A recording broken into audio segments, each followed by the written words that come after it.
In Dreamweaver CS5, we tried to take a lot of the workflows that either existed in Dreamweaver already or we introduced in Dreamweaver CS4 and just continue making them more relevant to the way designers are working today.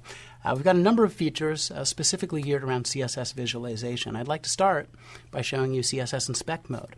A lot of people tend to click around CSS in their live view page or their design view page, take a look at the rules and selectors, but it gets really tedious, so we created the new Inspect mode. By turning on Inspect mode, now we can very simply turn on Live View. I'm going to go ahead and close this, and we're now in a WebKit rendered version of the page, but you'll see as I drag over certain sections, they're highlighted, but we also get a little bit of color coding along with them. Blue is, of course, the box element we're looking at, but some areas, for example, down here below, we can see as I hover over these, we get purple borders showing us the borders and yellow showing us padding. So we can actually see how the box model is visualizing and rendering itself right here on the page. This gives us a lot more accurate ways of looking at the way the CSS is actually affecting our design regions and lets us work with it a lot more quickly. Now, all I have to do is click on this, and you can see that as I've been rolling over and now that I've clicked, it's actually frozen that one state over here in the CSS rules panel. So I can start playing around with it and making changes.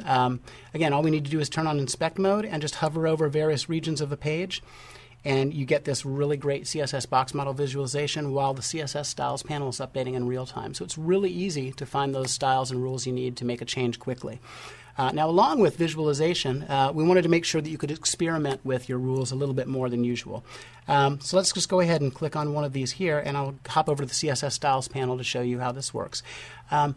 In order to experiment, you sometimes want to create a bunch of extra styles. You might want to create a bunch of different styles, slightly different one, and sort of toggle between them. This usually meant you were hopping over to code and making a bunch of changes. But now all you need to do is hover your cursor over in the sort of right-hand side of the selection window here in the CSS panel, and you get the little no window by closing one of these down. For example, let's turn off the right padding. We can very quickly make a change, and as you can see down here, we just lost that right padding, and it's updated in real time. So we can see exactly how sort of pulling these styles in and out will affect our design. And as you can see with CSS Inspect mode on, we can see how the box model is affected too. By adding that right padding back there, we get that nice little purple border, and we can see exactly what's happening on our page, even if those borders and margins are invisible. Really handy way to work. Now, this is a static page. This is a home page, but we also have some dynamic sections of the page. And when you have either a dynamic application or a hybrid site like this, quite often you need to test things by sort of seeing the way the links work between the static and dynamic sites. You might even need to sort of click into a dynamic application and work. So we added a new feature called Live View Navigation Mode. I'm just going to scroll up to the top of the page here again, and we've got this local voice link over on the right that links to a blog framework. By holding down a modifier key, I can turn Dreamweaver into a little pseudo browser. Let's go ahead and click that, and we've now loaded the blog page directly from my local testing server. So I can actually see sort of how these navigation links work out. I could even interact with this page and continue to work. Now, this is really handy for when you're working sort of back and forth and checking links, but it's even more handy when you're working specifically with an application. So I'm going to turn off Live View, and let's just hop over to the blog page itself and see how this feature will really shine when you're working on a dynamic application. So here we are. We're looking at the WordPress home page, which isn't particularly verbose or easy to see because it requires a PHP server. But again, turning on Live View will let us immediately go to my testing server, build that PHP view, bring it back here, and render it just like a real browser. Now the trick is, once I've got this in Dreamweaver, now I can actually interact with this blog framework, in this case WordPress, very naturally right within Dreamweaver's Live View. Again, if I wanted to come in and sort of see the way a post page would look as opposed to the home page, all I have to do is just hold down that modifier key, click the link, and we can jump right to a post detail page.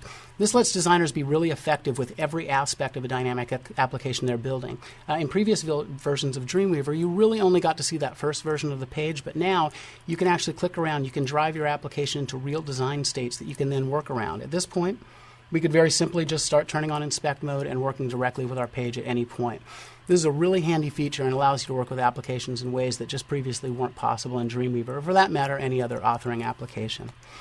So now that we're in the dynamic realm, we should probably talk about some of the features of Dreamweaver CS5 that are specifically geared towards dynamic applications, and particularly blog frameworks. First and foremost, dynamic related files. As you can see over here on the left, we've got our blog rendering. I'm going to click back and go back to the home page of our blog again here. But that home page really is just a define statement, a require statement that brings in a whole bunch of code in the back end that we don't have access to unless it's run off the server. By turning on live code, we can actually render that into the real markup that the browser's seeing. But we want to get to all those assets. There's a lot of related files. There's a lot of assets that are brought in after the fact, and we just need to find those. So let's go ahead and click the new feature here, Discover, and this turns on a new feature, Dynamic Related Files. What this is going to do is it's going to go and sort of troll through our code and find all those references to all the include files and assets that, those PHP files that we're bringing in. And as you can see, we've now got that related files bar is incredibly stretched. In fact, we can scroll for quite a while here to get to all these include files. Now, if you're an engineer, this is really handy. You've now got access to all those PHP files that you were after. But if you're just a designer, you might not want to see all of these files right away. You might want to get to just the ones that are important, like, say, the style sheets.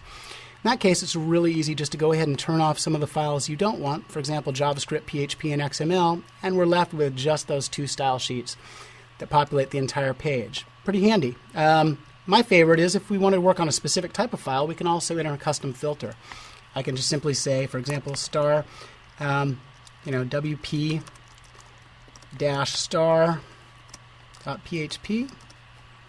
and we get just those WordPress config files here. So we've created a custom filter just to show us exactly what we want in the related files bar. So even if your application has, either 2 included files or 200, this gives you a really easy way to get to them quickly, navigate your assets fast, and actually make some meaningful work on your blog frameworks. Along with that, we've done a lot to, you can see how the combination of both these dynamic features as well as the CSS features are really helping you kind of take your static design skills and apply those to dynamic applications as easily as a static HTML page.